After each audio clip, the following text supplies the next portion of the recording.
देशाच्या स्पर्धेला सुरू होऊन काही दिवस आपल्याकडे शिल्लक राहिलेले आहेत. श्री संत सुदर्शन महाराज यांच्या कृपाशीर्वादानं आणि मार्गदर्शनानं ही स्पर्धा गेली 5 वर्षापासून आपल्याकडे चालू आहे. यंदाचं 6वं वर्ष आहे. तेव्हा या स्पर्धेला आयोजित करण्यामागचा एकच हेतू आहे की प्रत्येकानं हा ज्ञानेश्वरी ग्रंथ वाचला जावा आणि त्याच्यामध्ये जे काही शास्त्रीय सार आपल्या उपयोगाला येणार आहे, त्या ओव्यामधून मिळणारा जे आपल्याला समाधान आहे, आपली चिंता दूर करणाऱ्या सुद्धा काही ओव्या आहेत की ज्याच्यामुळं आपला मानसिक ताण तणाव कमी होऊन आपलं आयुष्य वाढवू शकतं किंवा आहे ते आयुष्य आपण पूर्ण जगू शकतो. म्हणून कुठल्याही एकतर त्याचा हा फायदा आहे की कुठल्याही आजाराला बळी पडण्यासाठी मानसिक ताण तणाव निर्माण होणार नाही, हा हेतू त्याच्या मागचा एक आहे.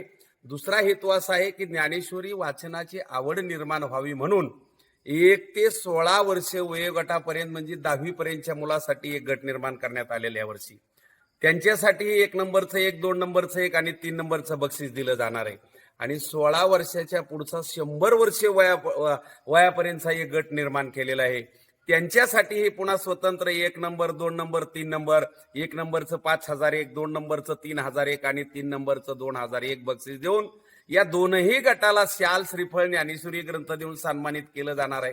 म्हणून याच्यामध्ये सहभाग घेण्यासाठी अत्यंत सोपी पद्धत त्या ठिकाणी अवलंबलेली आहे की आपण फक्त ज्ञानेश्वरी मधल्या 3 निवडक ओव्या की ज्याला वैज्ञानिक दृष्टिकोनाचा आधार आहे, माऊलींनी दृष्टांत त्या ठिकाणी वापरलेला आहे, सिद्धांत पटवून देण्यासाठी कुठलेही शास्त्रीय कारण त्या ठिकाणी दिलेलं आहे असं आपण शोधायचंय. आणि त्या 3 ओव्या लिहित असताना श्लोक क्रमांक, ओवी क्रमांक, ओवी आणि त्याचं विश्लेषण व्यवस्थित लिहून पाठवायचंय. आणि त्याच्याबरोबर ज्ञानेश्वरीतील मन या विषयावर सुद्धा आपल्याला निबंधात्मक विश्लेषण द्यायचंय. आणि दुसरा विषय आहे भावार्थ दीपिका, या विषयावर सुद्धा आपल्याला चिंतन त्या ठिकाणी लिहून द्यायचंय. तो एक चिंतनीय विषय आहे दोन्ही. आणि हे दिल्याच्या नंतर त्या ठिकाणी आपल्याला बक्षीस वितरणाची तारीख कळवलं जाईल आणि ज्याचं प्रथम क्रमांक, द्वितीय क्रमांक येईल त्यांनाही त्या ठिकाणी सुचवलं जाईल. स्वतः जरी कुणाला हजर राहता आलं नाही बाकीच्यांना तरी प्रत्येकाचं प्रमाणपत्र पोस्टाने त्याच्या पत्त्यावर पाठवलं जाईल. म्हणून अशा या भव्य आणि दिव्य स्पर्धेमध्ये सहभागी व्हावं. कारण या वर्षी माऊलीच्या जन्माला 750 वर्षे पूर्ण होत आहेत. म्हणून सप्तशतक उत्तर सुवर्ण महोत्सव आहे, विशेष योग आहे यावर्षी. म्हणून माऊलीची आपल्यावर कृपा व्हावी आणि त्या माऊलीनं लेकुराचं प्रेम आपल्याला द्यावं या हेतूनं या स्पर्धेचं आयोजन आहे आणि याच्यामध्ये सहभागी व्हावं. या स्पर्धेचं आयोजन करण्यात आलेलं आहे कारण या स्पर्धेमध्ये सहभागी होण्यासाठी इंजिनिअरिंग क्षेत्रातील असेल, मेडिकल कॉलेजचे मुलं असतील, त्यांच्यासाठी सुद्धा ज्ञानेश्वरीमध्ये काही औषध निर्मितीवर सुद्धा ओव्या आहेत. वैज्ञानिक शोध लावणाऱ्या सुद्धा काही ओव्या आहेत की जेणेकरून आपल्या काही उपयोगाला येतील. आणि या स्पर्धेवर यावर्षी आपल्या सुदर्शन गडाचे महंत काशीनाथ महाराज शास्त्री यांचं विशेष लक्ष आहे. ते आपल्या बक्षीस वितरणाला उपस्थित राहणार आहे. त्यांचं आपल्याला मार्गदर्शन हे ऐकायला मिळणार आहे आणि स्पर्धेसाठी त्यांचं वेळोवेळी मार्गदर्शन घेतलं जात आहे की जे ज्ञानेश्वरीचे अभ्यासक आहेत. म्हणून या स्पर्धेमध्ये सहभागी होण्यासाठी सर्वांना एकच विनंती आहे की खारीचा वाटा मी आपल्याला सांगत असतो की जंगल विझवण्यासाठी खारुताई प्रयत्न करत होती का?